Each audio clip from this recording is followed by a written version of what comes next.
ইন্দাসে SIR নিয়ে দলীয় প্রচার গাড়িতে ধমক চমক দেওয়ার অভিযোগ বিজেপি বিধায়কের বিরুদ্ধে। প্রতিবাদে খোদ বিজেপি বিধায়কের বাড়ির সামনে সভা করে বিধায়ককে নজিরবিহীন ভাষায় হুমকি তৃণমূলের ব্লক সভাপতি শেখ হামিদের।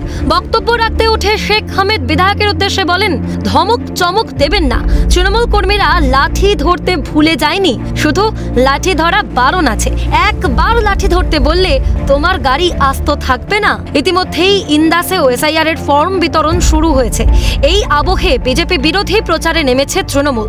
কমিশনকে দিয়ে বিজেপি এসআইআর এর নামে মানুষকে হয়রান করছে, এই অভিযোগ তুলে রীতিমতো টোটোয় চড়ে গোটা ব্লক এলাকায় প্রচারে নেমেছে তৃণমূল। বৃহস্পতিবার তৃণমূলের এই প্রচার টোটোয় থাকা তৃণমূল কর্মীদের ধমক দেন বলে অভিযোগ বিধায়ক নির্মল ধারার বিরুদ্ধে। সেই ঘটনার প্রতিবাদ জানিয়ে বিধায়কের গ্রাম কুশমুড়ি বাজারে প্রতিবাদ সভা করে তৃণমূল। প্রচার করছিল বিজেপির বিধায়ক নির্মল কুমার ধারা। সেই টোটো আলাকে এবং টোটোতে আমাদের যারা কর্মীবৃন্দ ছিল তাদেরকে হুমকি দিয়েছে, চমকেছে যে এই এসআইআর সচেতন নিয়ে যে সচেতন করা হচ্ছে সেটা নাকি করা যাবে না। তারই প্রতিবাদে আমরা রাজনৈতিকভাবে আজকে সভা করব। এদিকে তৃণমূলের হুমকির পাল্টা বিজেপি বিধায়কের কটাক্ষ, ইট মারলে পাটকেল খেতে হবে। ওরও জানা দরকার যে প্রতিটি কেয়ারই একটা প্রতিক্রিয়া আছে।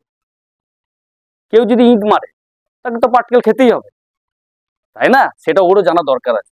আরে আমি বাধা দিয়েছি, ওরা বলুক কে বাধা দিয়েছে, আমার নাম করুক যে বাধা দিয়েছে।